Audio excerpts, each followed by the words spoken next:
Hey guys, Josh the Grinder here, and welcome to my channel. Super excited to launch this channel since basically it's been honestly a lifelong dream of mine to become a profitable poker player. Truth be told, I'm actually a losing player. I've probably lost over 15 grand playing 1-3. It's one of those things where I've played for many years, I've actually put in way too much time, and am still a losing player. This is basically a journey for me to become a profitable grinder. And the purpose of this channel is just to keep me accountable because I know I can do it. And I actually hired a coach, which I will show in future videos.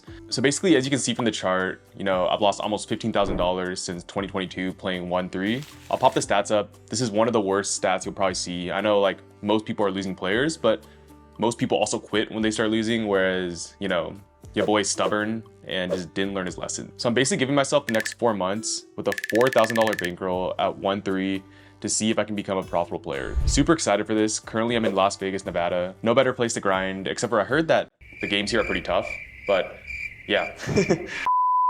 Let's just dive right in. So basically I started playing last week. I took a 1-year break and I had 3 losing sessions. I actually cover these hands in another video, so check out my coach Arrow Poker. He covers some of these hand recaps. So basically the first 2 sessions I had at Resorts World pretty much ended the same way. I started off hot, playing tight, playing aggressive, playing right, but then I felt like as the session wore on, then I started making poor decisions, getting beat in some pots, getting tilted, and then eventually just punting my stacks. So the reason my win rate is so low, or non-existent, the reason I'm a losing player massively is because I have a tendency to get tilted and punt, which is more a psychological flaw. So one thing I'm doing is I'm reading The Mental Game of Poker by Jared Tendler. This book has been really great so far. Basically has helped me start playing more objectively and just not emotional about the money, since the thing with poker is it's a game that's zero sum, right? So that means for you to win, someone else has to lose. And I used to have this mindset where I just wanted to win every single pot and gamble. But now when I'm playing poker in this grinder journey, I'm just trying to make positive expected value plays, positive EV plays that will pay me out over the long run. Since poker is a long haul, it's a marathon, not a sprint. Now the third session, basically I contacted Arrow Poker on Instagram. I saw his YouTube channel get pushed in my feed and he's just an absolute crusher at 2-5. He mainly plays at the win and his win rate is just absolutely off the chart. And also his videos are very informative. I've learned a lot just from watching his few vlogs that he's released already. So I actually reached out to him on a whim saying, hey, do you offer coaching? And long story short, we basically connected. He took me on as his disciple basically, in Star Wars. I guess I don't really watch Star Wars, but he wanted a Padawan. So I'm his Padawan. And in exchange, he's giving me free coaching for content. So check out his channel, Arrow Poker. He gives great advice. So basically in this grinder's journey, I'm just trying to make the right play every single time and get in enough hours to see if I'm a profitable player or not. So super excited for this journey. And for this video, I actually got some hand recap from my coach Arrow. So I'm just gonna show those. And if you guys wanna follow my grinder's journey, just make sure to like, subscribe, and comment down below. You've got a lot of basics to learn. I'd say the 2 biggest mistakes that players make are hand selection and bet sizing. And Josh, just come elaborate. Tell us about some of the mistakes you've made with bet sizing. Tell us about when you had pocket kings. Oh yeah. So that was earlier today. I played at Resorts World. Basically, there's a straddle on the button, and I was late position. I think I was hijacked, and then there was one caller to the $6 button straddle, and then I raised the 20, and then straddler calls, and then the limper calls. The flop is Jack 8-6 2 diamonds, and I don't have a diamond. I have King of Hearts, King of Clubs. How many players are in this hand right now? There's 3 players. So and you made it 20. I made it 20 pre-flop. So okay, so 60. Okay. And then first guy checks. I actually checked to be deceptive, and then the straddler bets $18. So then, which is a tiny third pot bet. Yeah, tiny third pot bet.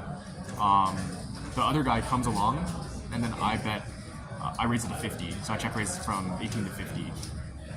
Okay. And then the straddler calls, and the other guy gets out of the way. So now your head's up. Heads up, and then the turn is actual card. So the turn is the third diamond. It's like we can say like 3 or 4 of diamond. It's somewhat inconsequential, and then I decided to turn my hand into like a bluff basically. So I continue it for $60 on the turn, and then the guy calls as well and comes along. And then the river's a 4th 9 of diamonds, so there's 4 diamonds out on the board. I don't have a single diamond. So then I bet 65, and then he, or no, sorry, I bet 100. I just put in a black chip, and then he's like, if you got a diamond, you win, and then he calls with 5-7 offsuit. So he basically rivered the straight, but he also had a 7 of diamonds. So I lost that pot. Okay, so we're gonna discuss the multiple mistakes you made this hand, starting from pre-flop. You're playing 1-3. The advice I give so far on my channel is based on 2-5. I'm sure you can learn on the internet. When you play different stakes, there's different strategies. When you play in 1-3, you don't need to use as much deception. It's pretty much, play better hands and use proper bet sizing. Your mistake was right from the pre-flop. You raised to 20 when there's already a straddle to 6 and 1 limper. 1-3 players, they're pretty, you're playing with barely over 100 blinds. I would say that raising right in front of the beginning should be at least 30. Plus you already have the 1 limper. So 30, if not even 35. 20 is way too much. You're letting him real cheap, especially with the limper already. You're making, a barely 3x raise when you already have 1 limper. 3x isn't a fine open when you're playing 2-5, but you don't want to do that in the 1-3. If you have a strong hand, you can just go ahead, do 5, 6x. 1-3 players, they don't know better. They don't know the difference between raising small, 3x, 4x, 5. They just know this is my hand. I call. So, if they have any hand worth calling, they're going to call your larger raise. And the reason you want to lay larger is because you want to deny equity from if someone's set mining you. You don't want to give them the right odds to call, because you set mining, you want to have at least, I said before on my blog, 10x the amount of the raise. So you want to, all these people buying in shorter stacks, you want to give them a bad price to set mine. And also any ace-x type of hand, because you have kings, they're going to have a decent price to call you way too good if you're only doing a 3x raise. So you can just go ahead and start off, 30 would have been fine. Second mistake you made is when the limp raise is not atrocious on the flop. That's okay. You're playing 1-3. If he has a top pair, he's just, he's not going to understand. He's just going to stick it in. But however, the limp raise was tiny. He already bet tiny, which is 18. And then, so your raise from that point, that makes the pot 80. I would go at least 80 because it was a wet board. It wasn't completely safe. It was Jack 8-6 with 2 diamonds. There's straight draws all over there. 5-7, like you said, he was open-ended. 9-10 is also open-ended, so that's an extremely wet flop. So I would have popped at least 80. And then when the third diamond hits on the turn, now you have no idea where you're at because you bet too small on the flop. So then the continued mistake you made from that point is continuing to bet. I would check back that turn because, if he has a flush, you're drawing 0 outs at this point. You don't even have the king of diamonds. And then especially the bet on the river was massively atrocious because, I don't understand what you're expecting a call from. And why would you ever want to turn an overpair into a bluff? You could very well have the best hand. It doesn't make sense to turn a big hand like that into a bluff. Plus, at this point, I'd be calling you with any mediocre diamond. The guy didn't even know he had a diamond and he called you because this is 1-3. Like I said, you're teaching rock. You're trying to say, used an elaborate plan, but I don't know what you're trying to credibly represent. You didn't even check your hand. I assumed you just kept betting, all right? Yeah, you didn't even, make a feint to let me check my hand to see if I have, the diamonds or not. You just kept betting, and against 1-3 players that don't know better.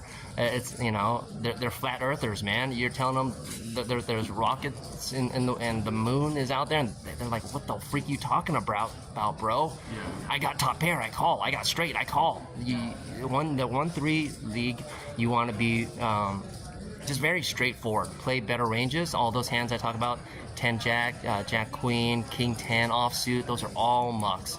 This was like the session from 2 days ago.